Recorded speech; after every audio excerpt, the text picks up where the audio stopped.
جونيور 6 عاملين ايه يا حبايبي؟ يا رب تكونوا بخير. ترم جديد سهل وبسيط بإذن الله، وهكون معاكم في ساينس ستيشن ساينس اونلاين بشرح من كتاب المعاصر. ولو انتوا اول مرة تشوفوني ما ننساش نشترك في القناة ونفعل الجرس. كمان جروبات الواتس موجودة في الديسكريبشن بوكس لو حابين تتواصلوا معايا لحجز دروس الاونلاين والمراجعات. يلا بينا نبدأ بسم الله في الترم التاني، وبيكلمني في ليسون 1 عن حاجة اسمها الانرجي ترانسفير. مبدئيا احنا نراجع الأول على شوية حاجات خدناها الترم الأول، وكمان هتلاقوا في حاجات خدناها من جريد 5. تمام؟ فيلا بينا كده الأول نراجع على الماتر، ونعرف ان الماتر may be. خلونا نجيب بورد كده نشرح عليها الأول. تمام؟ بصوا يا حبايبي، احنا عارفين ان الماتر ممكن تكون in a solid state or liquid or gas state. خلينا مبدئيا نتكلم عن الووتر. تمام؟ الووتر سوليد ستيت امتى؟ لما بتكون ايس كيوبس، لما بيحصل لها فريزنج. طيب وامتى بتكون ليكويد ستيت؟ الووتر العاديه اللي احنا درينك ات ويوز ات. طب وامتى جاز ستيت؟ لما بيحصل لها هيتنج وبويلنج وتيرنس فروم ليكويد ستيت تو جاز ستيت. طيب عشان الووتر دي تيرنس او تشينج كونفرتد، تتحول من السوليد ستيت اللي هو الايس للليكويد ستيت، تفتكروا هي جين بتكتسب thermal energy or lose thermal energy again؟ gain or lose؟ طبعا هتكون gain thermal energy. طيب لما بيحصل لها heating و turns from liquid state to gas state، برضو هي gain thermal energy، بتكتسب thermal energy. طب فاكرين ال condensation process؟ ان الووتر او الماتر change from gas state to liquid state كان بيحصل ازاي؟ by losing thermal energy، ان هي lose تفقد الثيرمال energy. تمام؟ او release thermal energy. ونفس الكلام من الليكويد تو solid كان بيحصل لها freezing، يعني lose thermal energy. يعني الماتر تشينج from one state to another state، وده سؤال، أول سؤال أهو معانا، by gaining اللي هي تكتسب gain or lose the thermal energy. ممكن يجيلك في true، يجيلك في true false، وممكن يجيلك في الكومبليت. تمام؟ دي أول حاجة. يبقى عرفنا أول حاجة إن الماتر ممكن تكون liquid or gas or solid state. طيب بيقول لي هنا ان الووتر exist، بيحدد لي بقى الووتر exist موجودة في 3 states. ممكن تكون solid like الايس، ممكن تكون liquid like الووتر، ممكن تكون gas state like الووتر vapor. may change، تتغير from one state to another state زي ما وضحت في الأول by gain، إن هي تكتسب or lose تفقد the energy اللي هي طبعا ايه؟ thermal energy. طيب يا حبايبي، خلينا كده الأول نشوف الشيب اللي موجود عندنا في الكتاب. تمام؟ انا موجود عندي هنا ليك. الليك دي حصل لها evaporation process، يعني الووتر turns from liquid state to gas state. هو الايفابوريشن بروسيس ده حصل ليه؟ علشان في hot temperature، علشان الانرجي اللي جايه لي من الصن اللي هسميها solar energy which comes from the sun، بدأت إن هي ريتش توصل للليك أو البادل دي، البحيرة أو البركة الصغيرة دي، البادل يعني بحيرة البركة صغيرة. فبدأ يحصل evaporation process للliquid state of water turns into gas state by إيه؟ by gain thermal energy.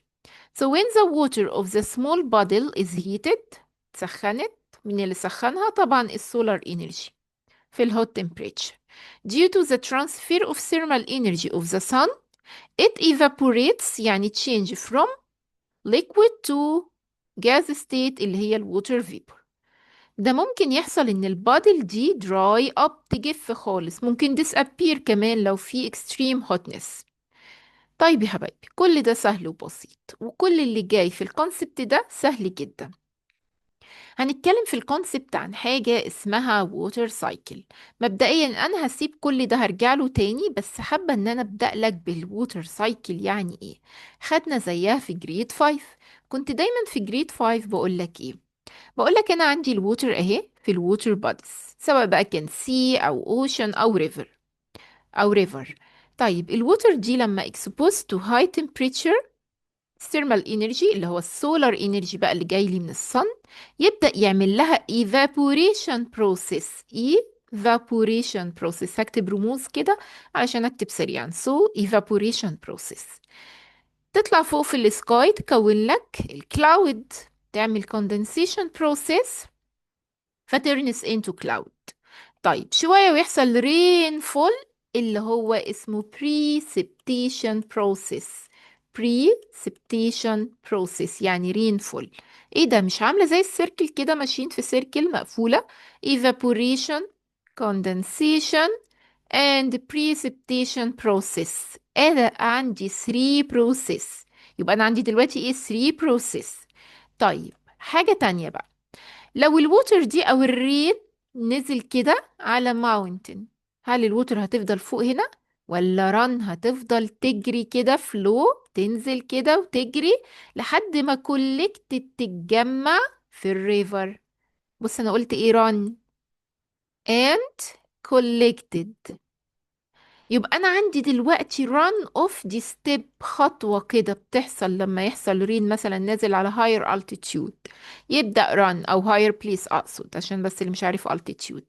تاني يا حبايبي، يبقى انا عندي رين اهو حصل، بدأت الووتر ران اوف لحد ما كولكتد.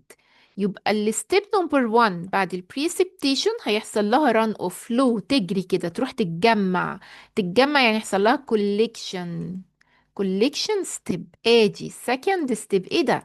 هو انا اتكلمت انت دلوقتي عن 3 بروسيس و 2 ستيبس، مش العكس، خلي بالك. 3 بروسيس and 2 steps، خطوتين، 2 steps. تمام. تاني، أول حاجة يحصل evaporation process، condensation process forming the cloud، then rainfall اللي هو precipitation. بعد كده لو نزلت على higher altitude تبدأ run off تجري، تنزل كده collected تتجمع في الريفر، وده اللي بيخليها return back to the earth. نرجع تاني بقى للكتاب بعد ما شرحنا الووتر سايكل دي. بيقول لي هنا في الاكتيفيتي ده we will study process and steps. عندي 3 process وعندي 2 steps. اول process evaporation process، ان الووتر اللي في الووتر بادي دي تبدأ evaporates تتبخر. بعد كده يحصل لها condensation process forming the cloud. شوية ويحصل precipitation process اللي هو الرين فول. طيب الرين ده زي ما قلت لك لو نزل على ماونتن كده هيفضل يجري run off لحد ما collected يتجمع تاني في الريفر. So evaporation process، condensation process، precipitation process، runoff and collection. محدش يقول لي ان runoff و collection دي process، لا دي step، خطوات بتحصل بعد ما ال precipitation process خلاص حصل rainfall. تمام يا حبايبي؟ عشان بيجي في الكومبليت وبيجي لك في true false، يقول لك as you can observe in the opposite picture اللي هي قدامنا اللي هي الووتر سايكل دي. يقول لك ان الووتر سايكل is affected by، تقول له 3 main process اللي هم ايه؟ evaporation، condensation process and precipitation process. وهنا نرجع تاني نعرف ونتكلم عن ال evaporation وال condensation precipitation وناخد example عليهم. يا ريت يا حبايبي منساش لايك وشير الفيديو ونشيره لكل زمايلنا عشان الكل يستفيد.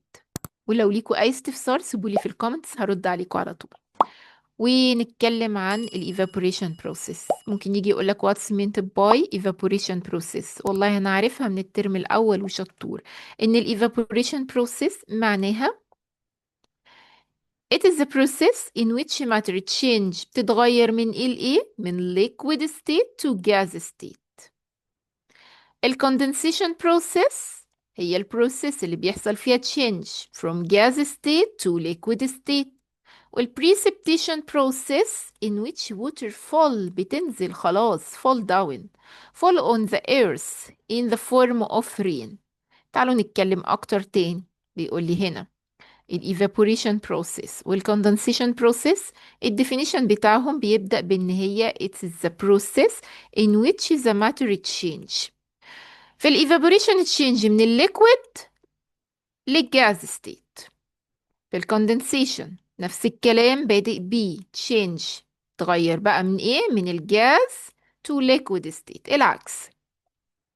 والبريسبتيشن سهل على نفسك وانت بتذاكر، حاول تذاكر بذكاء، قلت 100 مرة الساينس محتاج تفهمه وتذاكره بذكاء. تمام؟ طيب it is a process in which water falls on earth in the form of rain. وكمل بقى، هشرح لكم الجزئية دي تاني عشان يعني ايه ناخد الاكزامبلز.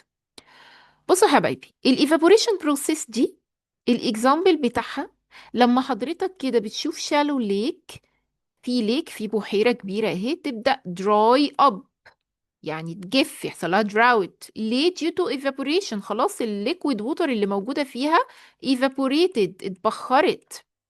تمام؟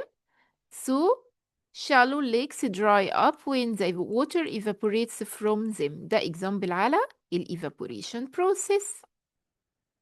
بالنسبة للكوندنسيشن بروسيس في الايرلي مورنينج كده واحنا ماشيين رايحين السكول، بالذات على الطرق الواسعة الكبيرة، بلاقي فوج.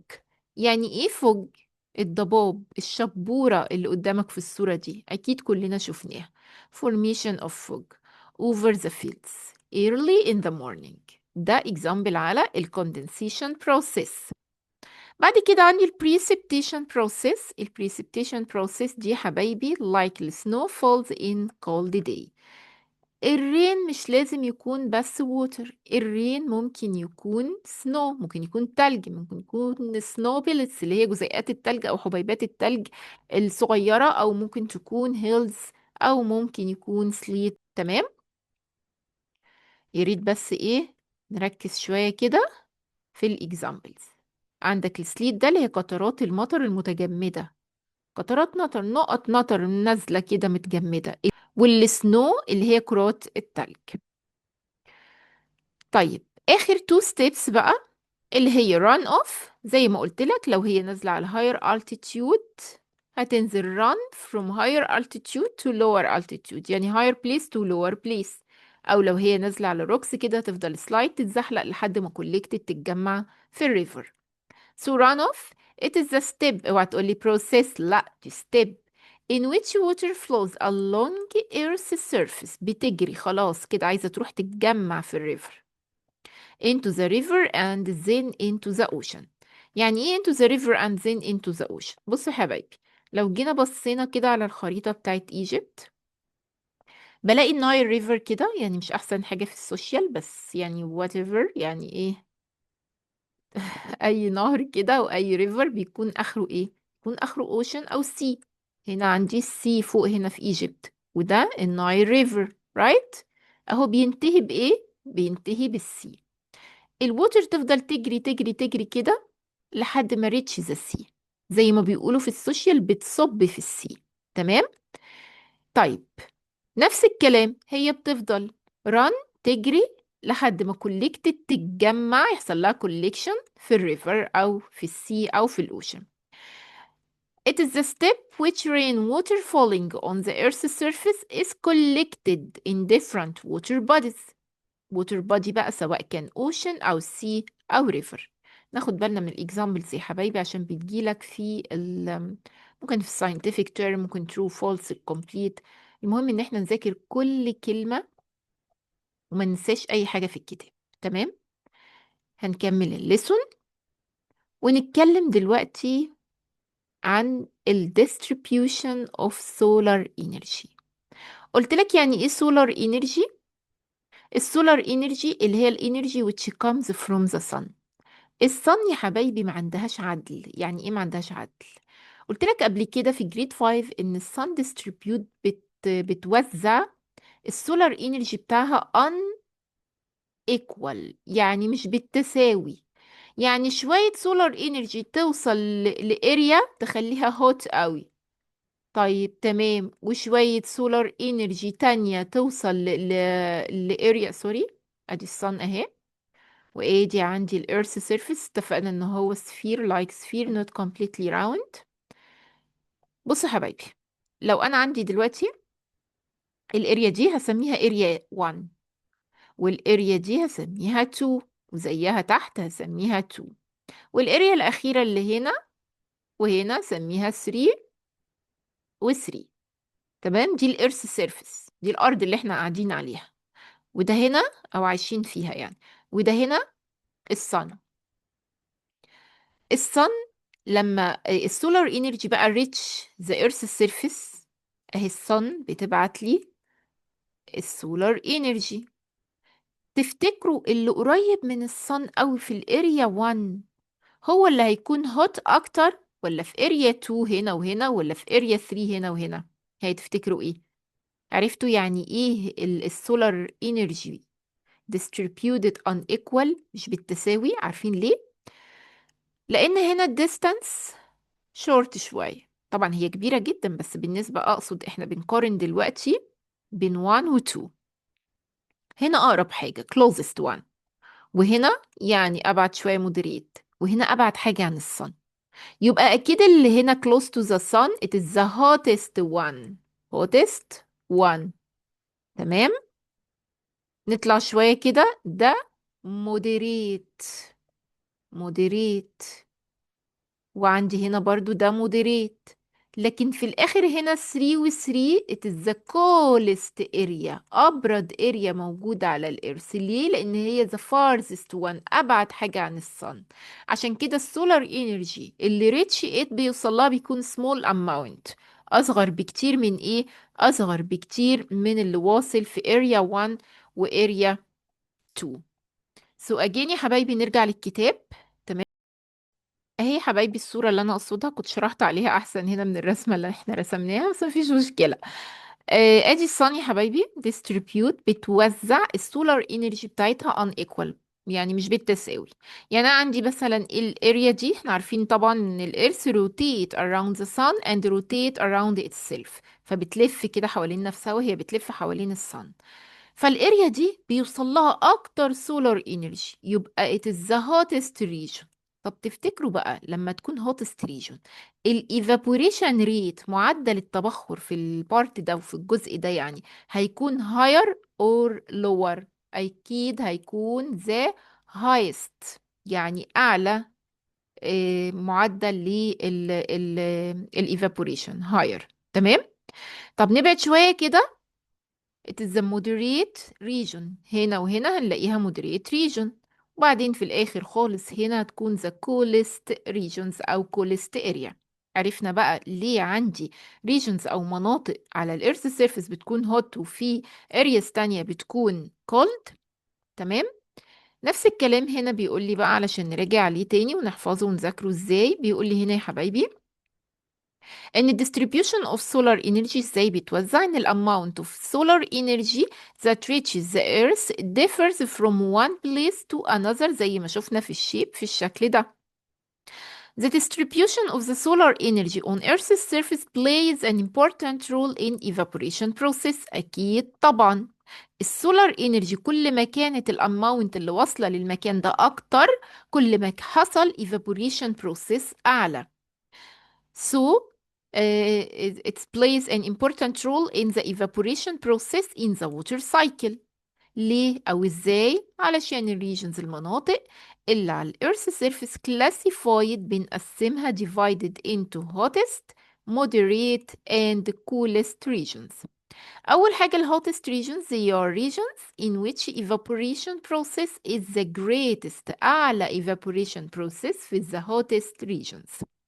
والمودريت regions بنلاقي فيها ال evaporation process moderate. والcoolest one طبعا ال evaporation process is the smallest، أقل evaporation process في المناطق اللي هي coolest regions. تمام. أنا عارفة إن ده آخر الليسون، بس في جزء أنا كنت سايباه نشرحه بعد الووتر سايكل. يا رب نكون فهمنا الووتر سايكل. وكمان في اخر السيشن يا حبايبي هعمل لكم سمري كده على الليسون، وهعرفكم تذاكروا ازاي الليسون من كتاب الاسسمنت بوك، وايه الحاجات المهمة اللي لازم تحفظوها فيه. نرجع للجزء اللي احنا كنا سايبينه. وزي ما شفنا كده ان الصن يا حبايبي هي the main source of energy او the primary source of energy. It's considered تعتبر the most important source that drive. يعني ايه drive the water cycle؟ يعني control، بتتحكم في الووتر cycle، يعني affect، بتأثر على ال energy transfer in the water cycle. يعني ايه energy transfer؟ زي ما قلت لك عشان ال water change from one state to another state لازم gain or lose thermal energy، يحصل energy transfer. تمام؟ طيب دلوقتي عايزين نتكلم عن how do water will wind with sunlight drive or affect or control the energy transfer in the water cycle. زي ما قلت لك كده ان الصن distribute بتوزع السولار انرجي on equal. بيقول ان الصن most important source which drive or control the water cycle. ايوه يعني الصن دي بتعمل ايه؟ السولار انرجي او الصن لايت اللي وصلني من الصن يا حبايبي هو اللي provide the energy، هو اللي بيدينا الانرجي، مش بيدينا احنا، بيدي الووتر الانرجي، بينقل الانرجي للووتر علشان يحصل لها melting لو هي ايس، او عشان يحصل لها evaporation لو هي في الليكويد ستيت. تمام، يبقى دي اول حاجتين، ادي اول importance للsunlight. اول حاجة melting cause melting ice and change it into liquid state. شوية والliquid state دي يحصل لها evaporation process and turn it into water vapor. مش بس كده يا حبايبي، ده السانلايت دي هي اللي بتعمل جينيريتنج للويند. ازاي بقى؟ ازاي ان الصن هي السبب في جينيريتنج الويند؟ الاول يعني ايه جينيريتنج الويند؟ يعني يحصل ويند، يحصل رياح. طب هي ايه اصلا الويند دي؟ هي the air movement. air حركة الاير، air movement اسميها الويند. طب ازاي الصن هي السبب في generating the wind؟ تعالوا كده اديكم مثال بسيط مش هننسى منه ازاي الصن هي السبب في generating the wind. بصوا يا حبايبي، زي ما قلت لكم ان الصن اهي distribute بتوزع unequal distribution. علشان كده انا عندي hot area وعندي cold area. طيب الاير بقى موف بيتحرك ازاي؟ وازاي ان الصن هي اللي افكت وبتعمل جينيريتنج للويند؟ ركزوا معايا. انت قاعد في اوضه اهي، تمام، والاوضه دي very hot، واخوك قاعد في اوضه تانية والاوضه دي cold، فاتح التكييف بقى وقاعد ومروق على نفسه كده وايه cold temperature. هل هتفضل قاعد في الهوت ولا هتروح موف تتحرك على الكولد؟ اكيد هتروح على الاير كونديشن، على التكييف، تقعد بقى شويه في الكولد تمبريتشر. طب لو سقعت انت واخوك هتعملوا ايه؟ هترجعوا على الهوت، رايت؟ انتوا دلوقتي موف بتتحركوا، اهو نفس الكلام اللي الاير بيعمله. الاير ده موف بيتحرك ليه؟ لان الصن ديستريبيوت بتوزع السولار انرجي on equal، شوية هوت وشوية كولد. عندي أقصد يعني ريجون بتكون هوت وريجونز تانية بتكون كولد. فالإير موف بيتحرك، افتكر كده زي ما انت موف كده، واللي بيتحكم في الموفمنت بتاعتك هي التمبريتشر. نفس الكلام الصن هي المسؤولة، هي اللي كنترول، هي اللي افكت على الويند جينيريشن. يعني ايه ويند؟ يعني اير موفمنت. فهمناها كده؟ طيب نرجع بقى تاني نشوف الصن بتعمل ايه. قلنا هي اللي كنترول ميلتنج والايفابوريشن بروسيس، واتفقنا ان هي اللي جنريت ذا ويند. وبعد كده الويند الاير يبدأ بقى موف يحرك لي الووتر اللي موجودة في السي او في الاوشن او whatever موجودة في اي ووتر بودي، يعني transport it from one place to another place. ده اسمه ocean currents. يعني ايه ocean currents؟ التيارات اللي موجودة في المحيط، تيارات الهواء. يعني ان الووتر موف تتحرك transported، بتتنقل to different locations on earth. تمام؟ وده سؤال مهم، يا ريت نعلم عليه كده ونذاكره كويس. طيب ناخد بقى example على الايفابوريشن حصل في الانفايرمنت او في الايكو سيستم. بالمناسبة برضو علشان تبقى عارف ان الايكو سيستم ده يعني ايه، خدناه قبل كده، هي الاريا او المكان اللي بيكون فيه living organisms and non-living thing interact with each other. يعني اللي في الصورة قدامنا ده ايكو سيستم. ليه؟ انا عندي ووتر اللي هي non-living thing، وعندي animal اسمه فلامينجو. الفلامينجو ده اللي هو الانيمال يعني living organism، تمام. interact with each other يعني محتاجين بعض، بيتفاعلوا مع بعض، affect بيأثروا على بعض. فالاريا دي كلها على بعضها اسمها ايكو سيستم. ماله بقى الايكو سيستم ده؟ الايكو سيستم ده هو عبارة عن large salt lake موجودة في تركيا، اللي هي في تركيا. اللارج ليك دي بدأ يحصل فيها evaporation process. ده مش بس كده، ده بقى ان هي dry up completely in summer. تمام. بس احنا برضو عندنا مشكلة، لان الليك دي هوست. يعني ايه هوست؟ يعني ايكو سيستم، يعني كأنها شيلتر، مأوى كده للهيوج نمبر، لعدد كبير جدا من الفلامينكو.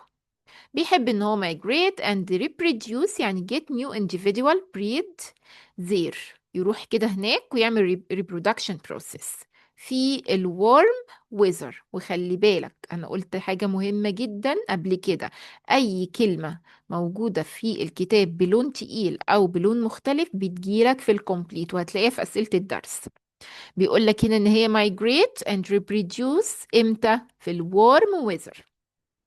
وهيقول لك هو فيد بيتغذى على ايه؟ الفلامينجو ده بيتغذى على الالجي اللي موجودة في الشالو ووتر اوف ذا ليك. طب ما في مشكلة كبيرة دلوقتي، الليك دي عمالة كل شوية يحصل لها evaporation بيحصل لها dry up، بتجف خالص في السمر، في الهوت تمبريتشر طبعا. طب هنعمل ايه؟ بدأ الساينتست try to discover way to conserve ان هم يحافظوا and rehabilitate. يعني ايه rehabilitate؟ يعملوا rehabilitation ان هم return the ecosystem back، ان هم يبدأوا ان هم يرجعوا الايكو سيستم تاني before the damage او before the dryness. تمام. طيب في جزئية هنا الأول بيقول لك إن ال energy transfer in the water cycle leads to completely drought of the lake. ليه حصل drought في الليك دي؟ علشان ال energy transfer اتنقلت من الصن solar energy to the water and cause the water evaporation. بدأت ال water turns to gas state، يحصل لها evaporation process. تمام. وبدأت الليك يحصل لها dry up.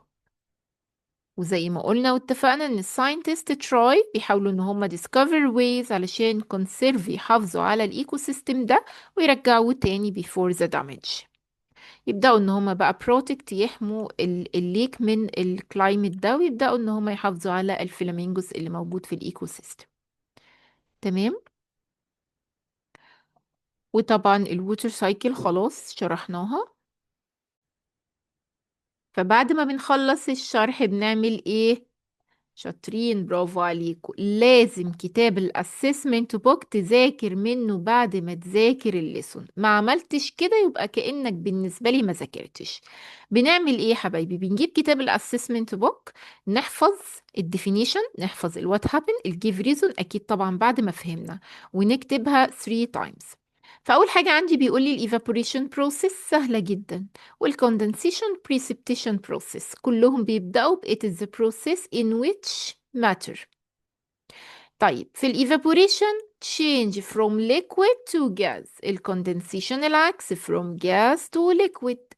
بالنسبة للprecipitation process اللي هو rainfall it is the process in which water تبدأ fall on the earth in the form of rain أو sleet أو snow أو hail. عندي two steps بقى اللي run off and collection. run off it is the step in which the water flows along the earth's surface، بتجري كده على earth's surface، تجري تروح فين؟ على rivers then into the ocean or sea. بعد كده collection it is the step in which rainwater falling on the earth's surface is collected، تتجمع in different water bodies. بالنسبة للووتر سايكل هناخد الديفينيشن بتاعها ان شاء الله the next time. يلا بينا على الوات هابن. بيقول لي what happen لا give reason أقصد الأول. drying up of the large salt lake in Turkey in the summer season. طبعا ليه حصل لها dry up يا حبايبي؟ give reason due to increase in the evaporation of the lake water. Number 2 formation of fog اللي هو الضباب اللي بيكون موجود في ال early morning due to the condensation of the water. اوعى حد يقول لي evaporation، لا condensation of the water vapor that's found in the air. Number 3 give reason changing of water from one state to another. طبعا حصل لها gain أو lose للthermal energy. Give reason moving down of glaciers. لسه هنقف لحد هنا تمام. نيجي بقى على أسئلة ال what happened. What happened to the level of the water in the lake when the rate of evaporation increase. عايزك تفهم ما تحفظ. لو ده السي فضل يحصل evaporation يحصل evaporation يحصل evaporation تمام، في أي water body أكيد ال level of water will decrease هيقل، والعكس بقى طبعا. Number 2 what happened to the snow when sunlight fall on it. ركز، أنا عندي sunlight transfer الإنرجي هتنقله الإنرجي، يبقى السنو ده will melt يعني change from liquid to from solid state to liquid أو into liquid state. بعد كده بيقول لي what happen if the water of the sea and the ocean gain large amount of thermal energy. هي gain thermal energy يبقى يبدأ يحصل لها evaporation process. So the sea and the ocean change into water vapor in air. ونقف لحد هنا يا حبايبي، وما ننساش نذاكر كويس جدا جدا الووتر سايكل. ادي الووتر سايكل تمام، نحفظ الشكل كده نرسمه. ويا ريت يعني نتعود كده ان الساينس بيتذاكر كأنه يعني مادة لذيذة. هو طبعا مادة لذيذة، وبترسم وبتستخدم القلم وانت بتذاكر. ما ننساش المين بوينتس، مهمة جدا جدا انك تذاكرها بعد ما تفهم الليسون. تمام يا حبايبي، ده في الاسسمنت بوك بيجي 45. يا ريت ما ننساش لايك وشير للفيديو. ثانك يو برايمري 6.